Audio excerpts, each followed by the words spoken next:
This episode is brought to you by Shopify. Shopify is the all-in-one commerce platform that powers millions of businesses worldwide, including me, including mine.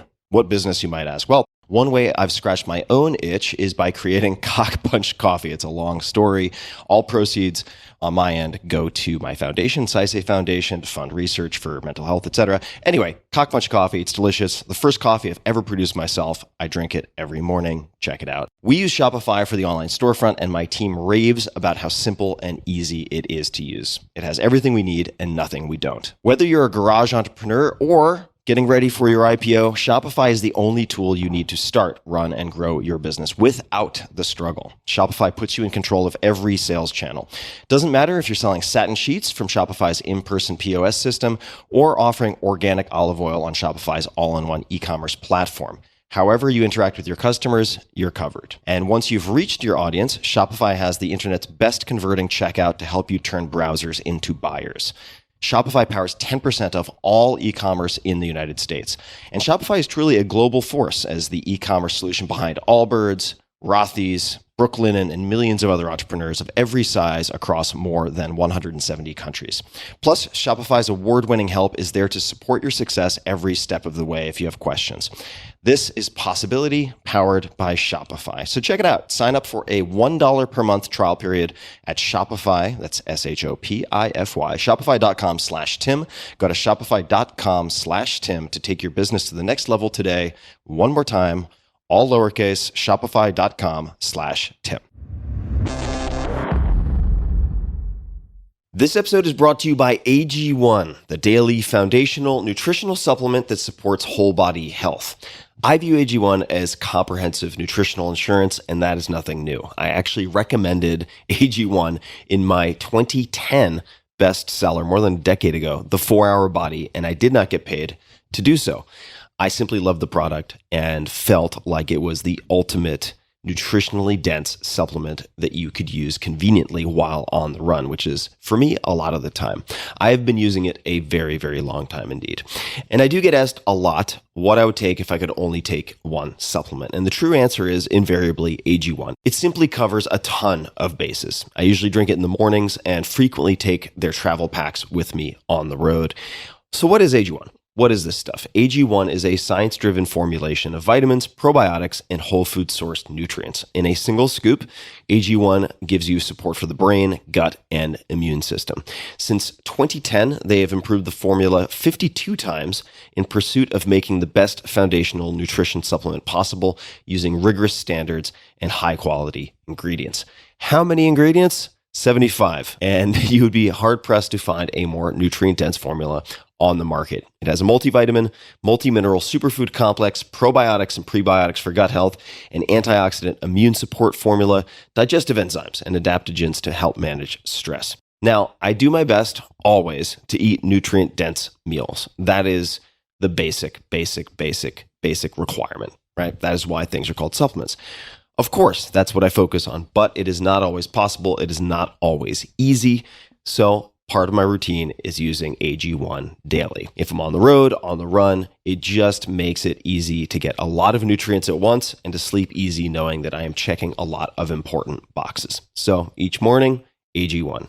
That's just like brushing my teeth, part of the routine. It's also NSF certified for sports, so professional athletes trust it to be safe. And each pouch of AG1 contains exactly what is on the label, does not contain harmful levels of microbes or heavy metals, and is free of 280 banned substances. It's the ultimate nutritional supplement in one easy scoop. So take ownership of your health and try AG1 today. You will get a free 1-year supply of vitamin D and 5 free AG1 travel packs with your first subscription purchase. So learn more, check it out. Go to drinkag1.com/Tim. That's drinkag1, the number 1, drinkag1.com/Tim. Last time, drinkag1.com/Tim. Check it out. Optimal minimal. At this altitude, I can run flat out for a half mile before my hands start shaking. Can I answer your personal question? Now would seem an appropriate time. What if I did the opposite? I'm a cybernetic organism, living tissue over metal endoskeleton. Ferriss Show. Hello, boys and girls, ladies and germs. This is Tim Ferriss. Welcome to another episode of The Tim Ferriss Show, where it is my job to interview and deconstruct world-class performers. How do they do what they do? My guest today is Reed Hastings, R-E-E-D. Reed Hastings became executive chairman of Netflix in 2023 after 25 years as CEO. He co-founded Netflix in 1997. In 1991, Reed founded Pure Software, which made tools for software developers. After a 1995 IPO and several acquisitions, Pure was acquired by Rational Software in 1997. Reed is an active educational philanthropist and served on the California State Board of Education from 2000 to 2004. He is currently on the board of several educational organizations, including KIPP and Pahara. Reed is also a board member of City Fund and Bloomberg. He received a BA from Bowdoin College in 1983 and an MSCS in Artificial Intelligence from Stanford University in 1988. Between Bowdoin and Stanford, Reed served in the Peace Corps as a high school math teacher, and you can find him on Twitter and LinkedIn as Reed Hastings. Easy to find. In this conversation, we cover a lot of critical decisions, critical mistakes, lessons learned, first principles behind many of the important decisions made, culture decks. We talk about farming dissent and much more. It is a very strategic, very tactical, practical conversation. So without further ado, please enjoy a wide-ranging conversation with Reed Hastings. Tim, so exciting to be here. I'm excited to have you. And here we are in Utah, but I'm going to start with someone who is not in Utah, maybe was never in Utah, Alfred Lee Loomis. Yeah. Wow. That's my great-great-grandfather. That's right. And So long ago, one of the books that inspired me was a biography of Alfred Lee Loomis titled Tuxedo Park. So if you would indulge me and the audience, would you be willing to share just a brief sketch? my mom's paternal grandfather was Alfred Lee Loomis. And during World War II, he played a role in developing LORAN. The L is supposedly Loomis, but actually it was long range. But he was like an early Bill Gates type. I mean, not as successful, but like sponsoring his own science and lab. It was sort of the gentleman scientist era in the 1940s, but I never met him. And he also, this is just to add a little color to the early part of this conversation, effectively, my understanding is predicted or anticipated the 1929 stock market crash. And that's part of what gave him the funding to then bring these scientists together. You know, it's like the guy who did Big Short and, Yeah. those kinds of things. Yeah. If you guess right on a big movement of the stock market, it's of great benefit. All right, we're going to hop a little further forward to after college. We're going to bounce around. This is sort of the memento style of my brain. Awesome. So I apologize in advance. But I believe you found yourself in Africa, and you can certainly flesh this out, and ended up hitchhiking quite a bit with very little money.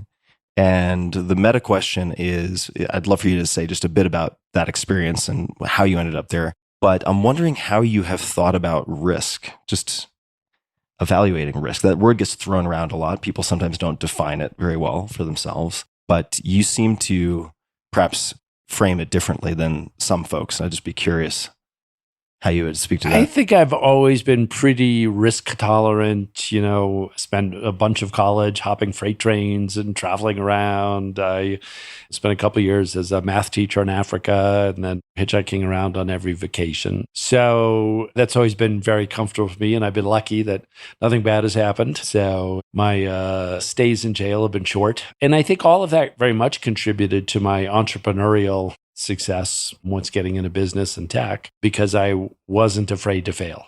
Why weren't you afraid to fail? I think a lot of it is random genetics. You either have a propensity to be cautious or a propensity to take risk. So I don't think it's any great character thing I developed. It's more like some people are very risk tolerant, and I think it's wired randomly into our DNA. So the reason I asked about risk is that there must be some genetic stock component. I agree, right? Some people have high vertical jump. Other people have different mental attributes or cognitive attributes. But it seems like you've also been very good at distinguishing between, and you'll see the tie-in, good process and bad process. And I'd love for you to speak to that, because it seems like part of that is recognizing reversible versus irreversible or non-reversible decisions in the way that, say, a Bezos might think about one-way doors versus two-way doors. Could you just expand on good processes versus bad processes? For me, free solo is bad process because a mistake is the end of your life. So, there are some people a lot more risk tolerant than me. And I try to take a lot of risks on things that are recoverable. So as you mentioned, Bezos calls them one-way doors. If there's one-way doors, then they evaluate them very carefully. If it's a two-way door, they're willing to get in and experiment and try. And I think that's a great business philosophy. I share it. So generally, good process tries to help you get more done. For example, a weekly meeting where everyone shares context and moves forward, as opposed to just randomly getting together. And bad process is the stuff that tries to prevent error. Let's, check everything, because it just gets in the way of creativity. And in most fields, so not in medicine and not in airplanes, but in most fields, you want to move fast and some things don't work and you fix them fast. The interview that I listened to recently between you and another Reed Hoffman, well known for Greylock, LinkedIn, before that PayPal, brought up pretty early in the conversation, and I believe I'm getting the phrasing right, the culture deck. And I was hoping to hone in on a few of them, a few of the lines or the tenets in that, and just to get your explanation of the genesis story, like where these came from. So the first is, and I'm paraphrasing here, so you can give me the correct phrasing, but the reward for adequate performance is a generous severance package. Am I getting that right? Yeah, and the big picture is I'm in the camp that culture eats strategy for lunch. It's all about culture. And whether it's my first company, Pure Software, whether it's a second one, Netflix, or a third one, Powder Mountain, its culture runs through all of that. How do you get human beings to work well together and accomplish amazing things? And one of the aspects of that is being around other incredible performers. So if you think about a sports team, if you want to win a championship and you got 11 slots, you got to have the very best player you can get in any position, and they have to be a great team player, work well with others. So our model is built around that. And so we said adequate performance, i.e. good enough, gets a generous severance package. And the reason we wanted people to focus on that is how different it was, because normally adequate for work is good enough to stay. And we said, what if a place was filled just with amazing people and you had that kind of talent density and that focus on culture through these three very different organizations? So my first company, Pure Software, was super geeky software, enterprise sales.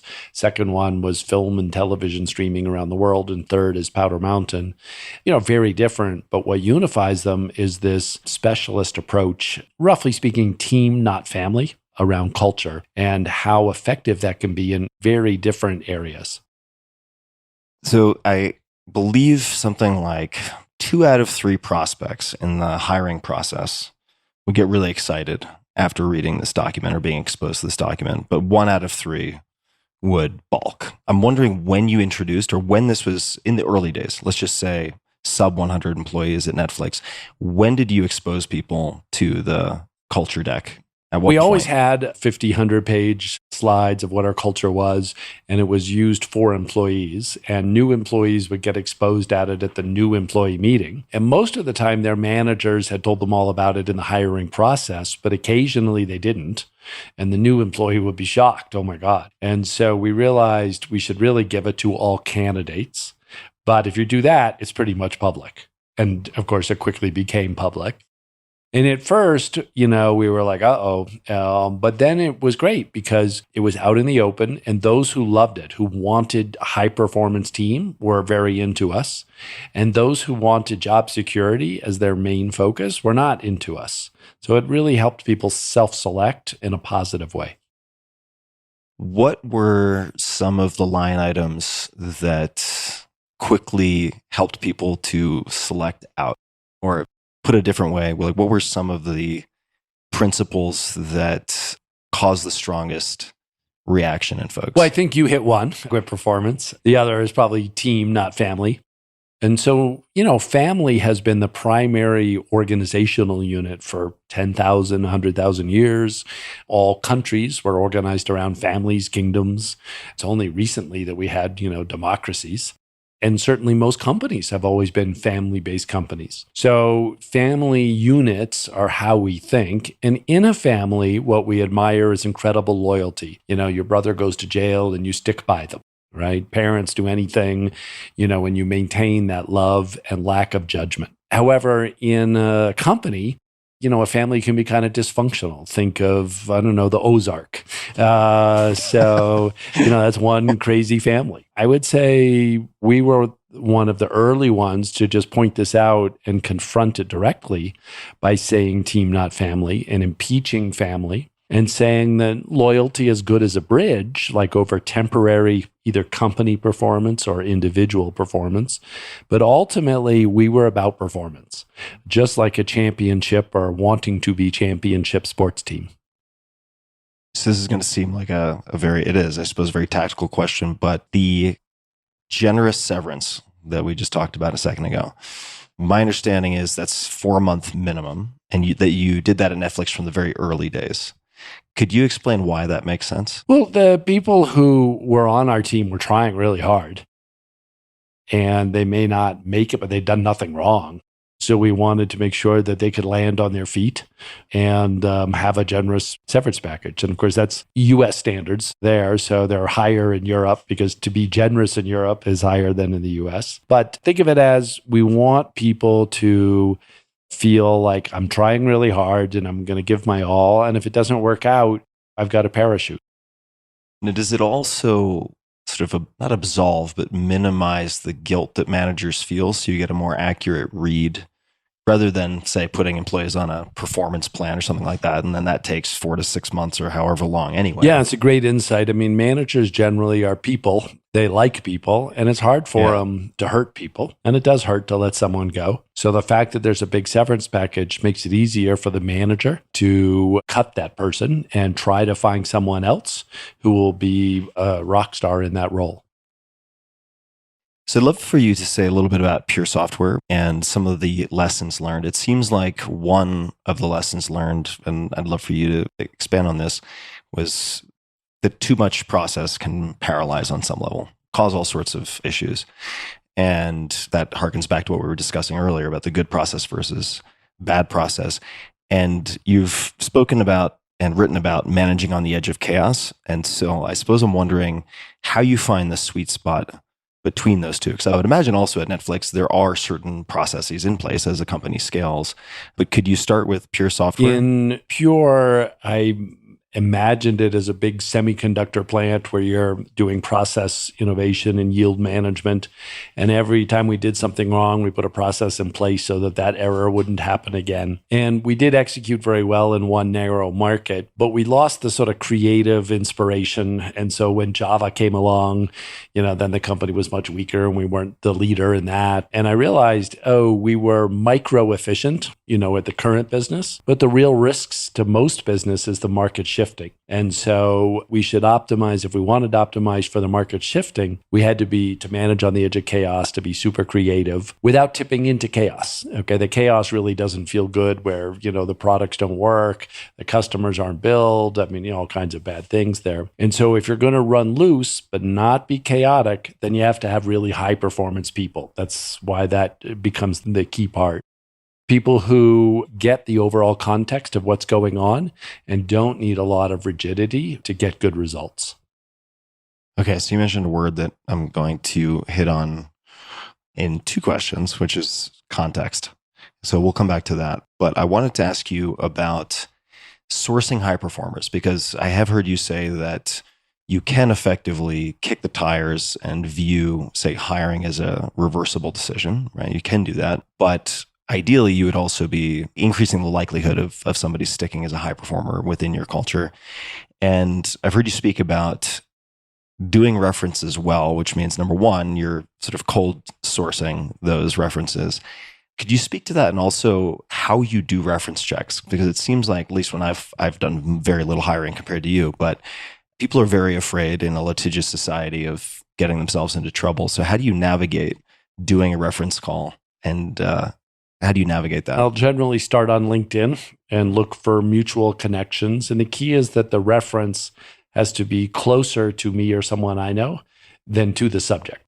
Otherwise, if they're closer, if it's the subject brother, I'm not going to get the depth of reference. And most of the time, I'm able to find a couple people that worked with them at such and such a time. And then most of the time, I'll try to do a short Zoom. And when someone's on Zoom, they're much less likely to lie to me.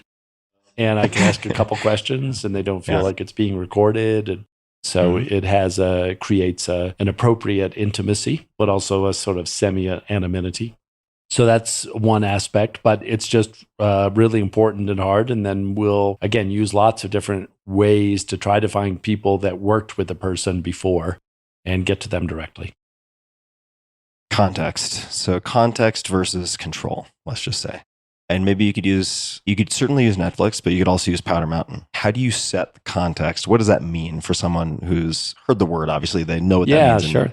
Well, in other places. The typical metaphor we have for companies is industrial companies, right? We've had 200 years of the Industrial Revolution, factories, you make things, the boss tells everybody what to do, and you're really trying to drive consistency in process. And that's how we have 1 million doses of antibiotics that are good and airplanes that are mostly good and that kind of thing. But creative companies, again, like Powder, trying to create an experience of wonder for our guests. What we want to do is really empower people. And so we set context. We say, what are we trying to do? We're sparking wonder. That's our core thing.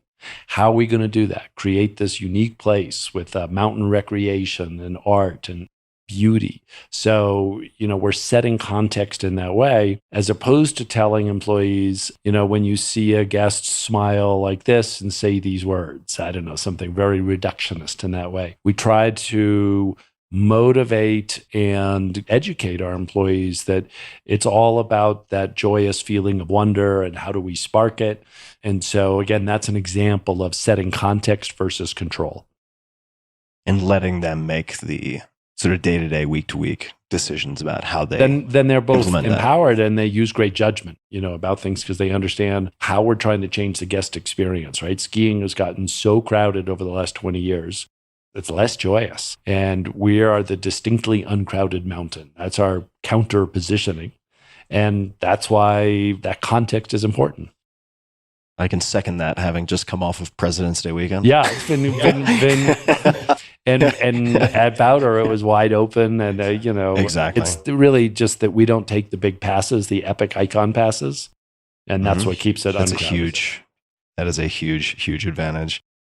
I want to talk about something that applies, certainly to business. It applies in a lot of different areas, and that is, I suppose, what we call radical candor or transparency. And is it true that at least some iteration of that came from marriage counseling? Patty and I have been married 34 years, so we're very fortunate. Early in our relationship, we had a bunch of marriage counseling, and the counselor was very good at getting me to see that I was a systemic liar. And I would say things like, family's the most important thing, whatever the phrases are. And then I would stay at work late. And he's like, okay, here's the situation. You're going home for dinner. This employee walks in with this crisis. What do you do? And I'm like, it's easy. I deal with the employee crisis. And okay, so it's like pretty clear that you're not doing family's the most important thing. And so I was a hypocrite. Once he helped me see that, I could modify my behavior at work, where it had to be a very severe crisis and very rare.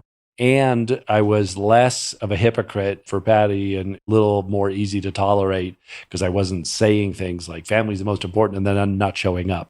So that's an example of, I think we humans, in order to get along in very dense societies, have learned to be polite and to say conventional things without thinking much about, is that really true?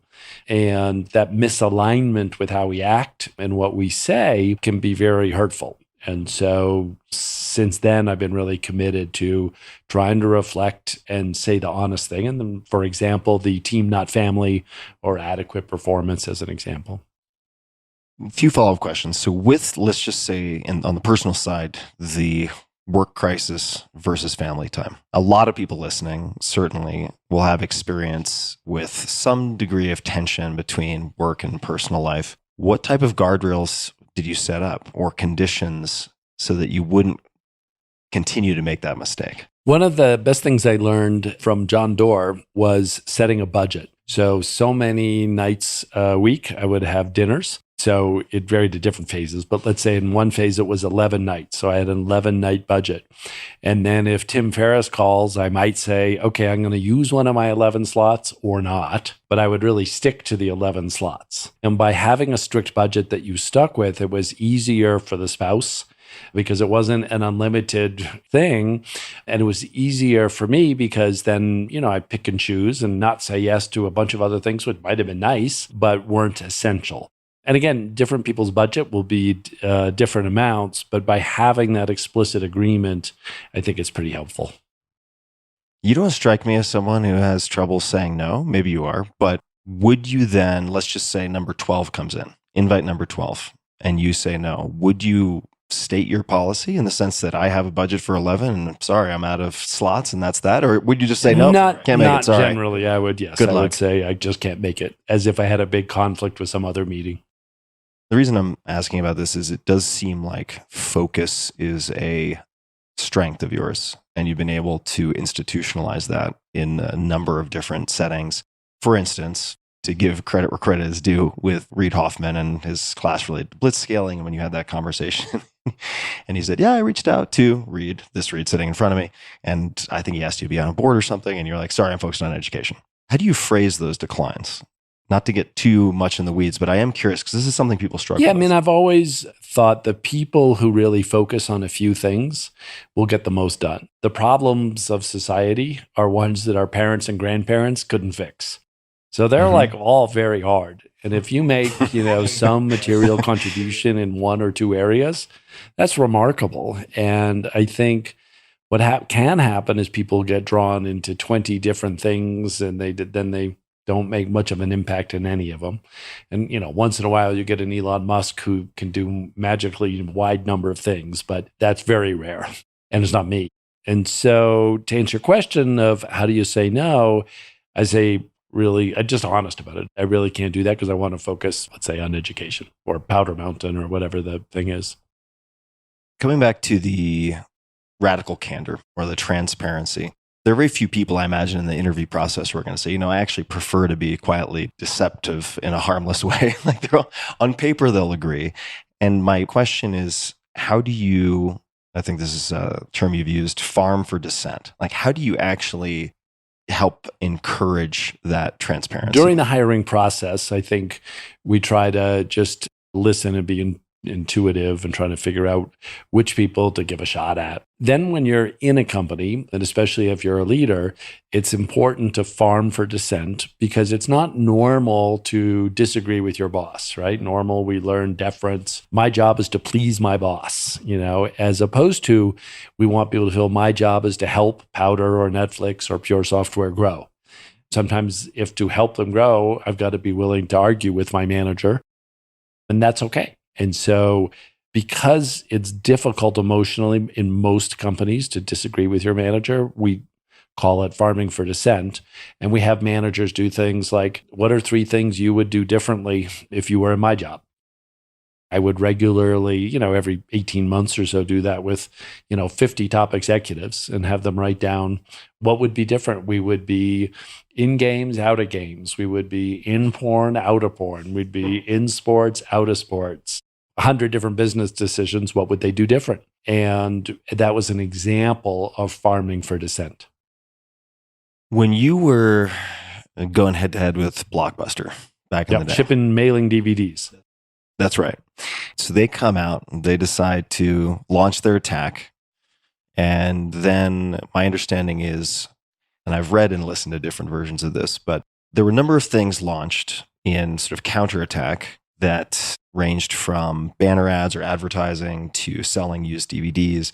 And then I don't know if it was several months later or a year later, in retrospect, none of those things really contributed to the success that you had, the victory that you had over Blockbuster. How did you take that learning, meaning if we just doubled down on our core competency, we would have probably beaten Blockbuster sooner.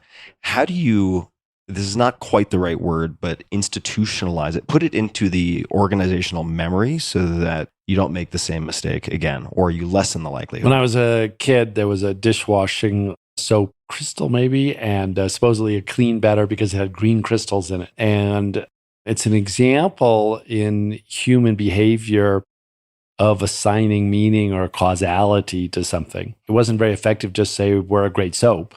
They had to say we're a great soap because of the green crystals, and we're the only one that has these green crystals, spread throughout the dishwashing fluid. So when you've got a big competitive battle and all your employees and investors are wondering, why are you going to win? How are you going to win? We say, well, we got to talk about the green crystals.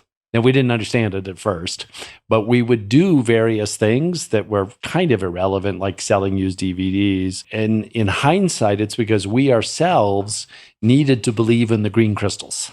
Okay. Mm-hmm. And so there's a temptation in all management teams to focus on shiny objects in that way, as opposed to just focus on we have great soap in that case. So in hindsight, what we did is, we really we spent 20% of our effort, not 80, but 20% of effort on green crystals. And we could have done better if we had had the discipline and confidence to just execute on the core better. So that would be DVD shipping times, reducing DVD breakage, better envelopes, making the core work better. And I think this is on the Netflix website. My team sent this to me because I was asking a number of follow-up questions on the culture deck. And I believe it's very explicitly stated, if you are being disloyal to Netflix, if you disagree with someone and you do not voice that disagreement, or if you disagree with your boss. Correct. I mean, it's very, very explicit. Yeah. To disagree silently is disloyal. Yeah. Okay. There we go. In the early days, let's just say sub 100. Maybe it's sub 50. Which of the principles in that culture doc do you think were most valuable to have permeate the smaller organization? And it could be the ones that you've mentioned. Fundamental one is high performance, team, not family. Because if you've got that is the energy driver, because everyone around you is amazing. You learn so much. You attract other amazing people. So kind of talent farming in that way, and specifically the density of talent. Almost every organization has some fantastic people. It's an incredible feeling when everybody is amazing. So part of that is hiring, part of that is firing. I mean, there's a lot in between. How did the keeper test? What is the keeper test, and how did that come to be? When I was maybe 7 or 8 years old, I caught a large fish, and my dad said, "That's a keeper, Reed." So I always remembered that. And when thinking about this test, so the test is, if someone's thinking about quitting and, going to a different firm, would we try to change their mind to keep them? Or would we say, bummer, but go ahead? And so we wanted to fill the company with people that we would fight to keep. And so that's the keeper test. And what we say is, if we wouldn't fight to keep someone, we should proactively give them a generous severance package and try to find someone that we might well fight to keep. So I'm going to ask maybe a mundane question, but few. One is, how frequently was that done as an exercise for the managers in the company? And secondly, would you fire someone and then find a replacement, or get the search going for a replacement and then fire the person? I know it might seem like a really kind of nitpicky question, but generally, we would let people go and then do the search, because you want the search to be open, and we want to treat the person with respect.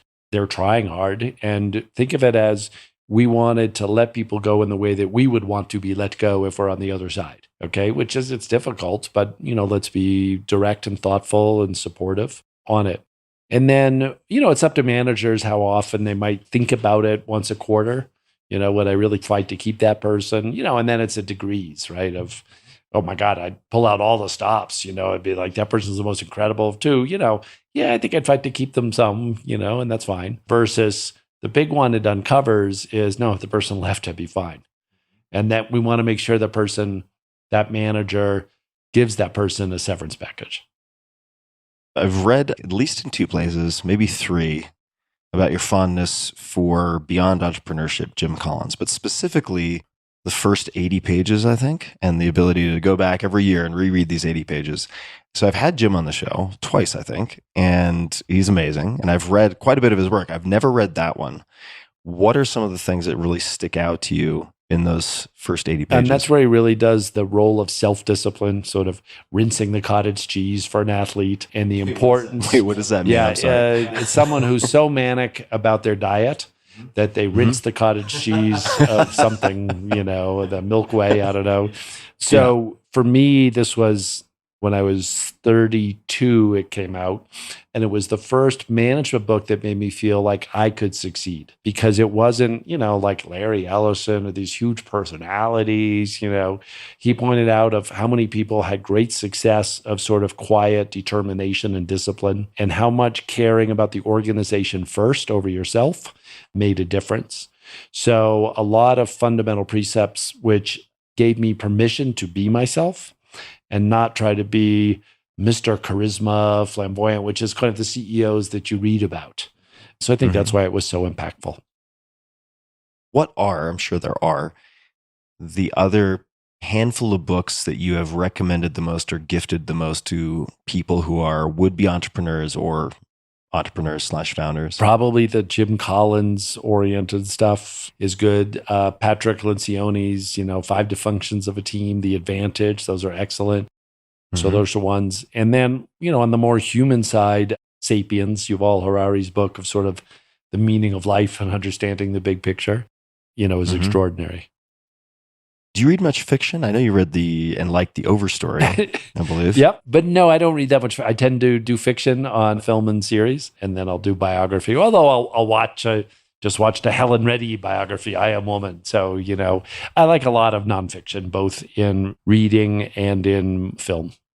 Any standouts in recent memory? Well, again, 2 days ago, I watched 5-year-old biopic of Helen Reddy, Australian woman who broke through in New York and LA. Had an incredible number of hits in the 70s and 80s, including I Am Woman. So it's a super well done biopic. Just a quick thanks to one of our sponsors, and we'll be right back to the show. This episode is brought to you by Wealthfront. There is a lot happening in the U.S. and global economies right now. A lot. That's an understatement. Are we in a recession? Is it a bear market? What's going to happen with inflation? So many questions, so few answers. I can't tell the future. Nobody can. But I can tell you about a great place to earn more on your savings, and that's Wealthfront. Wealthfront is an app that helps you save and invest your money. And right now you can earn 5% APY, that's the annual percentage yield, with the Wealthfront cash account. That's more than 10 times more interest than if you left your money in a savings account at the average bank, according to FDIC.gov. So why wait? Earn 5% on your cash today. Plus, it's up to $8 million in FDIC insurance through partner banks. And when you open an account today, you'll get an extra $50 bonus with a deposit of $500 or more. There are already nearly 500,000 people using Wealthfront to save more, earn more, and build long-term wealth. So why wait? Visit wealthfront.com/Tim to get started. That's wealthfront.com/Tim. This was a paid endorsement by Wealthfront. So we could talk about, and certainly I'm open to it, but you've had a lot of big wins. You've had a lot of highlights. I'm wondering if you have any favorite failures, and I'll put that in quotation marks, from Netflix days or before. I say favorite failures, meaning something that really did not go as you had hoped, but that actually somehow set the stage for larger successes later in some fashion. I get a little bit of irony in favorite failure. I would say our Quickster episode at Netflix. So we were growing in DVD and streaming. This is 2011. And we realized the future was streaming. The customers currently were doing DVDs. And we decided to split into 2 companies, one called Quickster to do the DVDs and the other Netflix to do the streaming. It was roughly the right idea, but 5 years too early. The customers were screaming mad because they mostly used DVD. Streaming at that point, you couldn't get to the television. So it was really just like streaming to a laptop. So it wasn't like a very great solution. We didn't have that much content. And what I learned about it was sometimes you can be so strategic, and long term that you don't bring along the customers with you. Then I made it worse by trying to do a YouTube video of an apology. And I had this very odd teal shirt, and it was just like everything was wrong. I take it there were a lot of comments about the teal shirt. Which 4 years later we burned at a ceremony. So the reason it's the favorite failure is because you can go from a string of amazing successes to arrogance, and that's kind of what happened. And so it's ever since then, we've done a lot more kind of grounded checking. So just to follow up related to that, internally, how is that decision made? And could you kind of spot the train wreck in the making if you look at it in hindsight? And then related to that is, how do you, I suppose, buy some insurance with better process in the future, if that's the right way That's to phrase exactly it? the right way. We didn't do much farming for dissent in those days. So I was messianic, convinced this is the right move, looking around the corner. And it turned out that lots of people had severe doubts, but they didn't know the other executives had doubts. So the thing we instituted is on big decisions, we make everyone say 10 to negative 10, whether they think it's a smart idea. Okay. And so if we had done that at the time, we would have seen a whole tons of like -7s, -6, -8, and then that would have been shocking. And so establishing a clear input mechanism on big decisions, and we'd have the top 50 or 100 people weigh in on it, is a very positive step. Are there any CEOs or leaders who stand out? Let's keep it to CEOs or founders who stand out to you as being courageous in talking about the uncomfortable things. Brian Armstrong comes Jeff to mind Bezos, as one. I think, is probably a great standout in that, and has always been very clear about being customer centric. And they have various controversies at times, but he's very clear about what they stand for. So I think he might be the standout example. Paragon, one of the paragons for sure. So customer obsession, certainly Jeff has written about that since shareholder letter 1. That's right. And you've said that you have 2 religions, so customer satisfaction and operating income. Could you hit both of those and just expand on what you mean by both? Well, I think customer satisfaction is clear, but it's probably incomplete because customers would love to have everything for free. So the challenge is to have great customer satisfaction and to charge them enough to have growing operating income. And that constraint is what makes business challenging, fun, exciting. So I lean into that. What were some of the greatest insights or decisions that have allowed you to find that Goldilocks medium that contains both of those? I think the main thing is back to setting context. So whether it's Powder Mountain, Netflix, or Pure before that, not saying we're only about customers. I guess just naive, right? We are about customers and growing operating income. And so I think that really, back to the honesty theme that you talked about, it may not be as sexy, but it's more complete context for our employees and shareholders about why we're making certain decisions. Let's talk about Powder Mountain. Why Powder Mountain? I've been a small skier, because of intense work most of my life. And we've had a place in Park City for a long time and loved raising the kids, here skiing. But it got super crowded. And when you look around, skiing all around the United States, because of the growth of the Epic and Icon passes, has gotten very crowded. And so Powder Mountain is counter-positioned as the uncrowded mountain, and that creates, some constraints on what we do, but it's an incredible opportunity. Patty and I had a house there, and we've enjoyed it, but just really been homeowners and nothing more. And then after Netflix retirement, I was like, oh, here's a project. Why don't we figure out private skiing? So about 20% of US golf courses are private, and they have, better tee times, nicer clubhouse, the people, that kind of thing. And that's what private skiing is. So we've introduced private skiing on about half of the Powder territory. And so that's skiing just for the homeowners. And then, the people on the lift, the Powder is untracked, because there's only a few hundred families there. It's pretty amazing. There's a couple other private skiing places, Wasatch Peaks, Yellowstone, but they're all super expensive and we're relatively affordable. So we think it's just a great opportunity, again, in reaction to all the super crowding that everybody's feeling in Tahoe and Colorado and Utah. So for a lot of people listening, they might think of project as making a canoe with their kids. But you're taking on this huge 10,000 acres. 10,000 acre skiing territory. I've spent a lot of time there. The skiing's fantastic. You have lots of untracked powder, as you would hope, given the name. Amazing cat skiing. And it doesn't seem like a minor project, I guess, is what I'm saying. So at least to mere mortals. No, we've invested over $100 million in it in this first year. We got 3 new public lifts and 1 private lift going in this summer. So it's definitely a big project, but also a big opportunity to build a community that's very adventurous, artistic, creative, outdoorsy. I mean, it's an amazing place that we hope to spend a lot of time over the next 30 years. So you're in a position, I would have to imagine, where the menu of options is pretty long in terms of how you could spend your time. I'm sure you get plenty of offers and inbound things are interesting. And then that doesn't even take into account the number of things you might be interested in. Of all the things out there, why this? Like, what do you personally get from this experience? Helping to nurture a place of beauty with a warm community.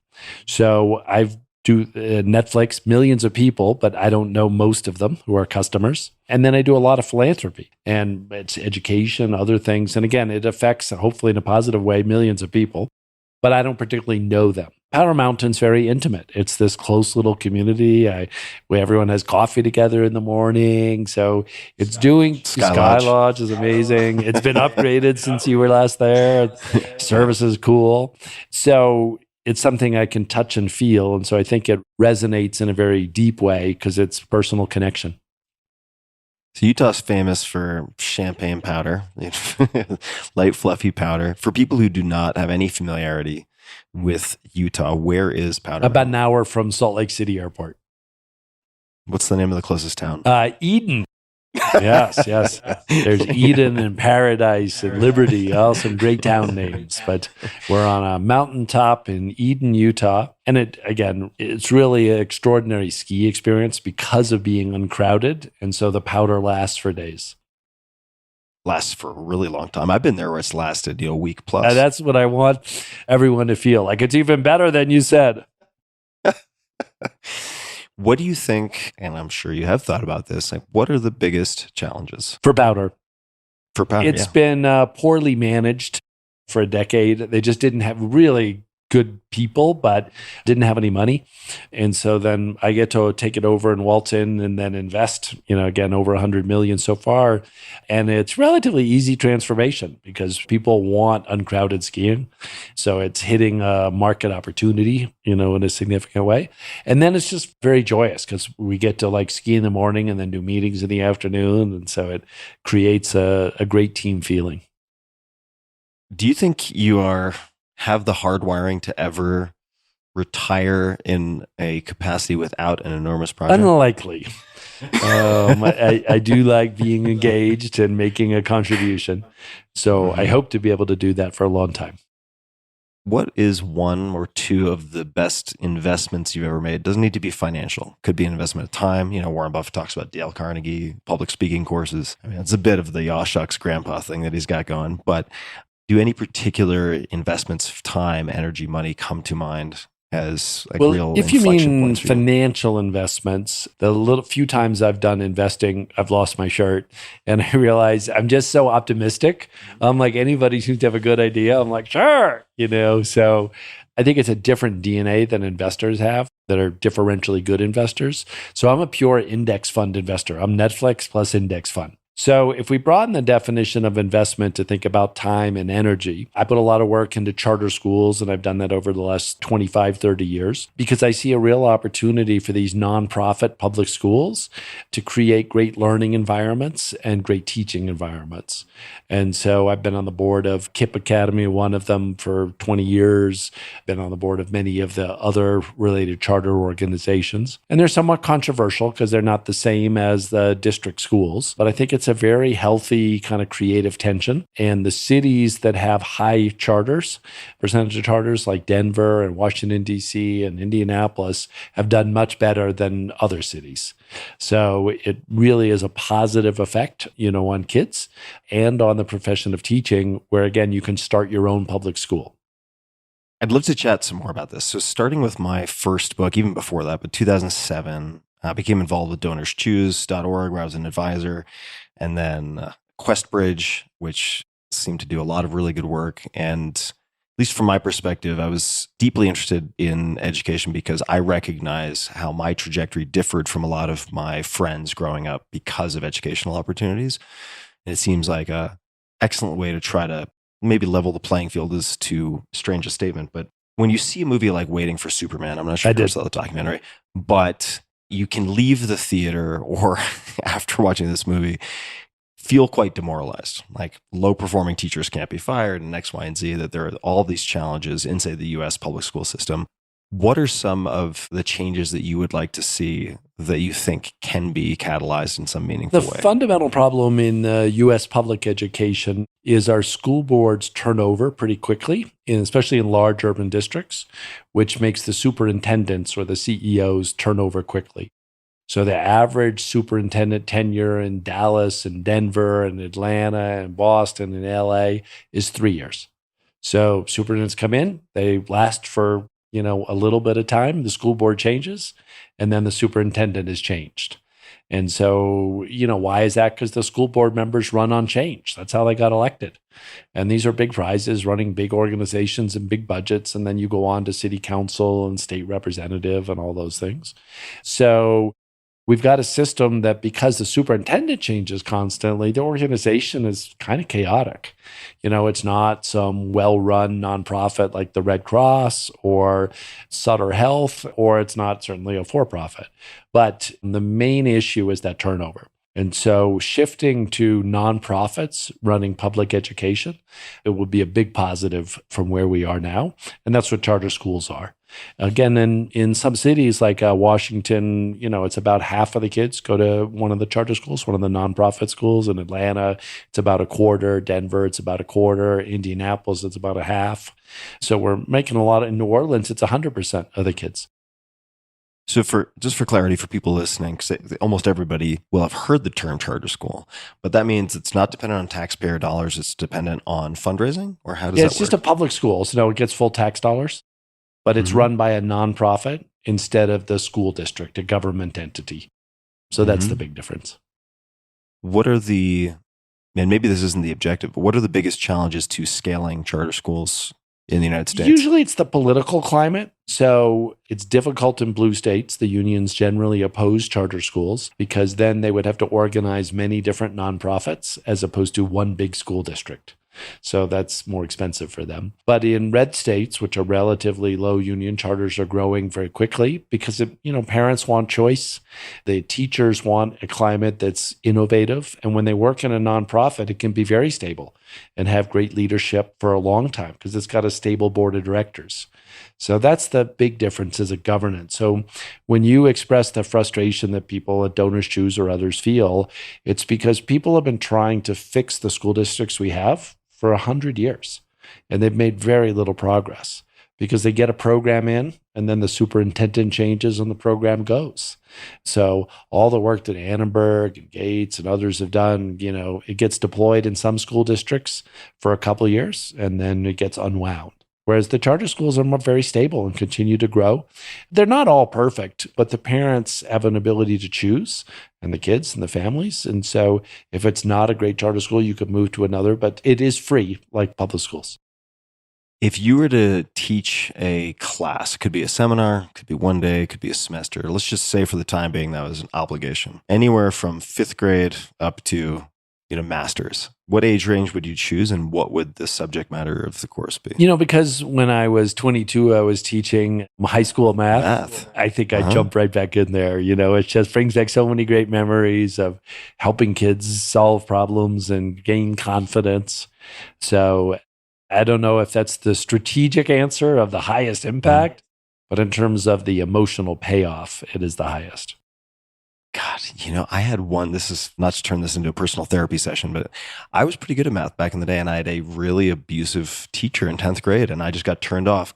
On the other side, my brother, same school, had a fantastic 10th grade teacher, and then he went on to get a PhD in statistics and so on and so forth. It's just wild how these little things. Well, it's horrible that happened to you, but it happens again to kids all over, and in particular in lower income big cities where the average level of teaching is not that high.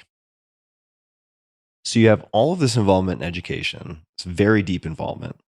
Now Powder Mountain is your primary focus. Is that fair to say?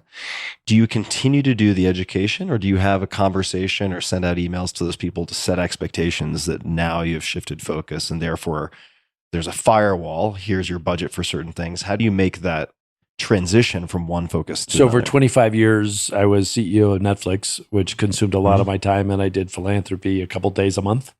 And I do powder intensely, and I do philanthropy a couple days a month. I got it. So they It coexist. hasn't really changed. And then now I'm doing a bunch of work in Africa on economy and technology, sort of better cell phones, better coverage, solar, things that I hope will stimulate the economy. So I'm in Africa once a quarter and, some country doing some investment and trying to make a difference there. So that's my kind of additional frontier that I didn't spend that much time on during Netflix, but I've got a little more time now. Now, is Africa in this case the chance beneficiary of you having been assigned to Africa way back in the day? Or could it just as easily have been someplace in Latin America or elsewhere? You notice that. So most people are very strategic. And for me, what are my causes? Education and Africa economy, basically because I was a Peace Corps volunteer math teacher. So I think I'm just trying to relive my 22-year-old self. Seems to be working out pretty well, as far as I can tell. What else are you doing at Powder Mountain that is different or exactly the same as, say, what you did at Netflix? In other words, what lessons have you carried over, if any? Fundamentally, on the culture, we talk about being big-hearted champions that pick up the trash. So the big-hearted is the warm and loving and caring, which we didn't have enough of at Netflix, at least in the culture description. The champion is someone who wants to win and is willing to go the extra mile to win. And then the who picks up the trash is the self-responsible, self-disciplined, self-learning, does the right thing when no one's looking. So I think at Powder, we actually, with our employee phrase of big-hearted champions who pick up the trash, that's what we want to hire. We actually are better than the old Netflix description, that I've learned from, because we're willing to be tighter, more memorable, and more loving. That's the big-hearted part. Makes me also think of, you mentioned Lencioni earlier, makes me think of The Advantage a little bit, the humble, hungry, and smart. Absolutely. No, very, very impactful. Does rhyme. What would you, metaphorically speaking, put on a billboard, a message to get to millions or billions of people? I might say hope is everything. I think the fundamental positive human force is hope of better things in the future. And we live in a very imperfect world. We always have. We are very imperfect creatures. We always, have been and will be. And then we have hope of trying to do better. And so when people lose hope, then, it's a very tough situation. How do you cultivate that in someone? Let's say there's a parent listening and they have a kid who's doesn't have any clinical psychiatric disorder, but maybe they see the glass is half empty. They're barraged by negative news and headlines on social media, and they're just kind of apathetic. What would your advice be to that parent in terms of what they can do to help? I would say in that case, the kids are being withdrawn in protection from a world that confuses them or doesn't treat them well. So it's trying to understand from the kid's perspective, why are they feeling that way? And then certainly, helping them understand that growing up is really tough. And then by the time you get to 20 and 30 and 40 and 50 and 60, you start to know yourself better. And it doesn't feel as bad. It feels better. And there is hope of great happiness in the future for them. Well, you were talking about high density of talent. You have a very high density of clear, actionable thoughts. We've checked a lot of boxes. Reed, is there anything else that you would like to say or discuss before we land the plane? I'm not in a rush. I've got time. So excited to be with you, Tim, and hope we get to do this more often, and love to have you and your listeners all come to Powder Mountain. Check it out, folks. Powder for days. Thank you, Reed. Is there any place you would like to point people? Is there a website for Powder Mountain? Powdermountain.com. Not right on the nose, baby. Right on the nose. Well, thank you very much, Reed, for the time. I really, really appreciate it. It's nice to be looking out the window at snow as we're talking about Powder Mountain. And for everybody listening, we will put everything discussed in the show notes as per usual at tim.blog/podcast. And until next time, just be a little kinder than is necessary to others, but also to yourself. And thank you for tuning in.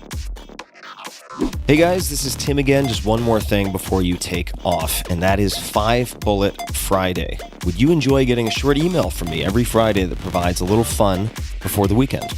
Between 1.5 and 2 million people subscribe to my free newsletter, my super short newsletter called 5 Bullet Friday. Easy to sign up, easy to cancel. It is basically a half page that I send out every Friday to share the coolest things I've found or discovered or have started exploring over that week. It's kind of like my diary of cool things. It often includes articles I'm reading, books I'm reading, albums perhaps, gadgets, gizmos, all sorts of tech tricks and so on that get sent to me by my friends, including a lot of podcast guests. And these strange esoteric things end up in my field, and then I test them, and then I share them with you. So if that sounds fun, again, it's very short, a little tiny bite of goodness before you head off for the weekend, something to think about. If you'd like to try it out, just go to tim.blog/Friday. Type that into your browser, tim.blog/Friday. Drop in your email, and you'll get the very next one. Thanks for listening. This episode is brought to you by AG1, the daily foundational nutritional supplement that supports whole body health. I view AG1 as comprehensive nutritional insurance, and that is nothing new. I actually recommended AG1 in my 2010 bestseller more than a decade ago, The 4-Hour Body, and I did not get paid to do so. I simply loved the product and felt like it was the ultimate nutritionally dense supplement that you could use conveniently while on the run, which is, for me, a lot of the time. I have been using it a very, very long time indeed. And I do get asked a lot what I would take if I could only take one supplement. And the true answer is invariably AG1. It simply covers a ton of bases. I usually drink it in the mornings and frequently take their travel packs with me on the road. So what is AG1? What is this stuff? AG1 is a science-driven formulation of vitamins, probiotics, and whole food sourced nutrients. In a single scoop, AG1 gives you support for the brain, gut, and immune system. Since 2010, they have improved the formula 52 times in pursuit of making the best foundational nutrition supplement possible using rigorous standards and high-quality ingredients. How many ingredients? 75. And you would be hard-pressed to find a more nutrient-dense formula on the market. It has a multivitamin, multi-mineral superfood complex, probiotics and prebiotics for gut health, an antioxidant immune support formula, digestive enzymes, and adaptogens to help manage stress. Now, I do my best always to eat nutrient-dense meals. That is the basic requirement, right? That is why things are called supplements. Of course, that's what I focus on, but it is not always possible. It is not always easy. So part of my routine is using AG1 daily. If I'm on the road, on the run, it just makes it easy to get a lot of nutrients at once and to sleep easy knowing that I am checking a lot of important boxes. So each morning, AG1. That's just like brushing my teeth, part of the routine. It's also NSF certified for sports, so professional athletes trust it to be safe. And each pouch of AG1 contains exactly what is on the label, does not contain harmful levels of microbes or heavy metals, and is free of 280 banned substances. It's the ultimate nutritional supplement in one easy scoop. So take ownership of your health and try AG1 today. You will get a free 1-year supply of vitamin D and 5 free AG1 travel packs with your first subscription purchase. So learn more, check it out. Go to drinkag1.com/Tim. That's drinkag1, the number 1, drinkag1.com/Tim. Last time, drinkag1.com/Tim. Check it out. This episode is brought to you by Shopify. Shopify is the all-in-one commerce platform that powers millions of businesses worldwide, including me, including mine. What business, you might ask? Well, one way I've scratched my own itch is by creating Cock Punch Coffee. It's a long story. All proceeds on my end go to my foundation, SciSafe Foundation, to fund research for mental health, etc. Anyway, Cock Punch Coffee, it's delicious. The first coffee I've ever produced myself. I drink it every morning. Check it out. We use Shopify for the online storefront, and my team raves about how simple and easy it is to use. It has everything we need and nothing we don't. Whether you're a garage entrepreneur or getting ready for your IPO, Shopify is the only tool you need to start, run, and grow your business without the struggle. Shopify puts you in control of every sales channel. Doesn't matter if you're selling satin sheets from Shopify's in-person POS system or offering organic olive oil on Shopify's all-in-one e-commerce platform. However you interact with your customers, you're covered. And once you've reached your audience, Shopify has the internet's best converting checkout to help you turn browsers into buyers. Shopify powers 10% of all e-commerce in the United States. And Shopify is truly a global force as the e-commerce solution behind Allbirds, Rothy's, Brooklinen, and millions of other entrepreneurs of every size across more than 170 countries.